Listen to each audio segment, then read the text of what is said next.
Commence avec les concertations nationales. La plénière très attendue a eu finalement lieu ce jeudi sous la coprésidence de Léon Kengo et Oba Minaku, une plénière dominée par la présentation et l'approbation des rapports des groupes thématiques, hormis celui de l'économie, finances publiques et secteur productif, qui devra le faire vendredi au cours de l'avant-dernière plénière. En attendant la clôture solennelle samedi de ces assises, on va suivre Oba Minaku, coprésident du présidium de ces concertations. Nous venons de valider les conclusions et recommandations de 4 États généraux des concertations nationales, hormis les États généraux qui sont en charge de l'économie, secteur productif et finances publiques. À cette occasion, qu'il me soit permis, au nom du Présidium, de féliciter les délégués aux concertations nationales pour le sens des responsabilités dont ils ont fait montre tout au long de ces travaux, qui se sont déroulés dans un esprit démocratique et de cohésion nationale. Après la présentation et la validation des conclusions et recommandations des États généraux économie, secteur productif et finances publiques, en application de l'article 6, alinéa 4 du règlement intérieur des concertations nationales, le Présidium se chargera d'élaborer un rapport général des travaux à soumettre au Président de la République. L'actualité reste dominée également par l'arrivée de 200 réfugiés rwandais depuis le week-end dernier dans le territoire de Rutshuru, bastion du M23 dans le Nord Kivu. La société civile de cette province a précisé que ces Rwandais essentiellement d'ethnie Tutsi étaient escortés par les militaires rwandais. Une opération qui s'est déroulée à l'insu du gouvernement congolais qui a demandé des explications au HCR et à Kigali. Et de son côté, le gouverneur de la province du Nord Kivu, Julien Paluku, a fustigé cette démarche de Kigali.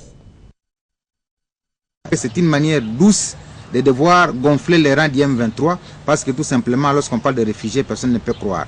Ces personnes se sont installées à Tchenguerero, à Djomba et à Bunagana. Le gouvernement congolais n'a été en aucune manière informé ni de l'identité de ces personnes, ni d'une quelconque opération de retour de réfugiés en ces lieux.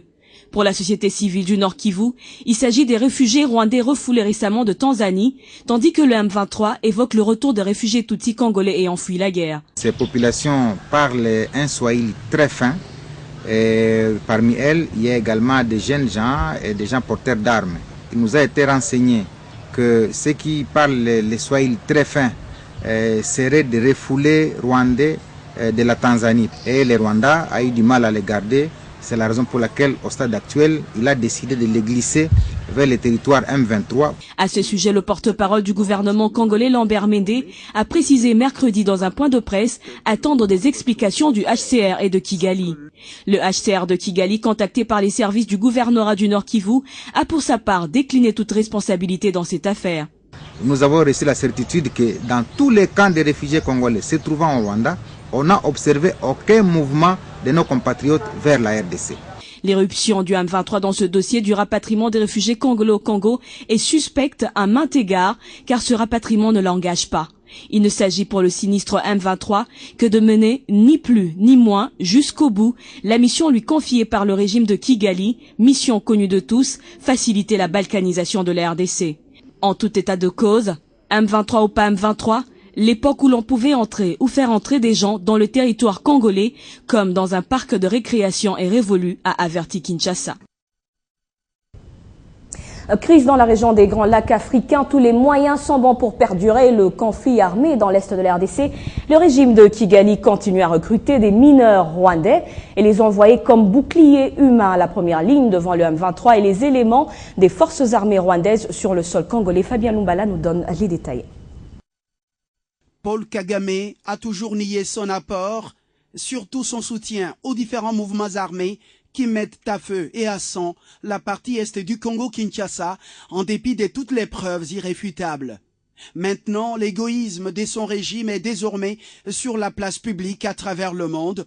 Garder ses propres enfants, dont le plus connu serait formé dans une académie militaire américaine, mais recruter des mineurs rwandais qu'il est censé protéger pour les envoyer à la mort sur la première ligne au front, dit tout de cet homme déterminé à laisser une image peu ordinaire en Afrique subsaharienne, surtout dans la région de Grand Lac. Tenez, ces quelques enfants capturés par les forces armées de la République démocratique du Congo n'ont aucun vocabulaire des langues congolaises. Il leur faut un interprète pour confirmer les terrorismes qui caractérisent ce régime et ses alliés sur le sol congolais.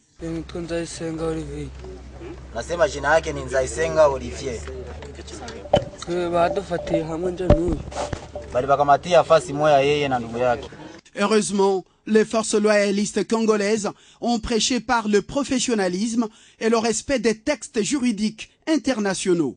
Ces mineurs envoyés à la boucherie par le régime de Kigali sont épargnés, gardés et ou retournés vers le Rwanda. Face à ces réalités indéniables, comment le monde occidental fait-il semblant et fait même croire que le salut du Congo viendrait des discussions de Kampala avec ces terroristes? Comment peut-on fermer les yeux sur de tels crimes? Quel avenir pour des enfants comme celui-ci? Qu'attend les conseils de sécurité de l'ONU pour prendre des vraies sanctions contre le Rwanda? Des rapports des anges, comme si ceux de ses propres experts ne suffisaient pas. Si le nombre des Congolais morts, massacrés, ou celui des femmes et filles violées sont une invention purement humaine, ces mineurs rwandais que Kigali envoie à la mort ne peuvent-ils pas interpeller les multiples soutiens au régime actuel au Rwanda? Les parents de ces enfants sont-ils vivants ou morts? Peuvent-ils saluer cet acte d'un terrorisme purement politique et économique? Des réponses à toutes ces questions pourront éclairer dans l'avenir. Et le gouvernement congolais, sous l'impulsion du chef de l'État, insiste sur l'amélioration de la gouvernance et de la transparence économique en RDC. C'est en tout cas ce qui ressort de la rencontre gouvernement congolais et communauté des partenaires de la RDC de ce jeudi. Au cours de cette rencontre, le ministre délégué aux Finances, Patrice Kitebi, a présenté la nouvelle matrice de gouvernance économique de la RDC, une matrice axée sur la stratégie des réformes des finances publiques. Marlon Kachamou, Eric Lukoki. Plusieurs progrès qui ont été accomplis et que donc on est dans le bon chemin au niveau de la mise en place de plusieurs réformes. Un avis très positif sur la santé économique de la RDC, ce représentant du programme des Nations Unies dit suivre de près l'évolution de la bonne gouvernance et de la transparence économique en RDC. Pour nous, c'était une réunion importante parce que ça nous a permis de avoir des informations sur l'évolution de la matrice des mesures dans le domaine de la gouvernance économique et de voir quels ont été les progrès réalisés.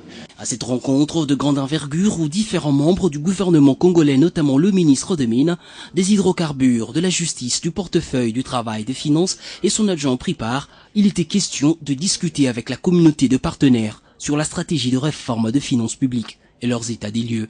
Les avancées sont importantes, on va dire, en termes de mise en œuvre de la réforme des finances publiques, bien qu'elle, c'est presque un engagement de 300 millions de dollars de la part de partenaires au développement. Le ministre délégué aux Finances, qui dirigeait la rencontre au nom du gouvernement, a aussi répondu à la question sur la prétendue mégestion des fonds européens en RDC. Vous savez aussi qu'une partie importante de ressources FED ne sont pas gérées en régie directe. Et ils sont gérés directement par les institutions de l'Union européenne et c'est notre responsabilité, ensemble avec l'Union européenne, de faire le point, de tirer les leçons de ce rapport-là pour pouvoir consolider davantage les mécanismes de notre gestion de ressources provenant du FED. Autour de ses partenaires, le gouvernement congolais a présenté une nouvelle matrice axée sur 6 points, dont l'un, et pas de moindre, est l'amélioration de la transparence et de l'efficacité dans la gestion des finances publiques. On prend cette information qui semble une bonne nouvelle. D'ici le 20 octobre prochain, on pourrait assister à une baisse sensible des prix des produits de grande consommation, essentiellement alimentaires. Le gouvernement dit travailler. Une réunion dans ce sens a même eu lieu avec les membres de la FEC. Les deux parties se retrouvent ce lundi déjà pour, dit-on, essayer de finaliser la structure de prix qui sera en vigueur. Baisse de prix de produits alimentaires sur le marché congolais. La nouvelle vous fait sourire ou crier dans vos salons, tant vous n'y croyez pas. C'est pourtant la décision de l'exécutif national. Matata Ponyo, Premier ministre, a pour ce faire réuni le patronat congolais pour le dernier réglage. Une première réunion de ce comité est prévue le lundi, justement pour essayer de finaliser les structures des prix qui vont entrer en vigueur à partir du 20 octobre de cette année. Question alors qu'on pourrait se poser, les entrepreneurs ont-ils été contraints à cette révision à la baisse de la structure de prix? C'est pas qu'on nous a forcé la main pour que nous acceptions ce que le gouvernement a décidé. Ce sont les conclusions des travaux ardus que les opérateurs économiques ont eu à exécuter avec les membres du gouvernement. À partir du mois d'octobre, les prix qui vont être appliqués seront le prix consenti librement entre les opérateurs économiques et le gouvernement dans le cadre du partenariat qui existe entre les deux parties. Au fait, le gouvernement leur a proposé certains allègements fiscaux. Ce sont ces mesures qui permettraient d'obtenir des prix plutôt avantageux pour la population qui sans doute croise les doigts maintenant en attendant de voir la réalité de cette annonce fracassante.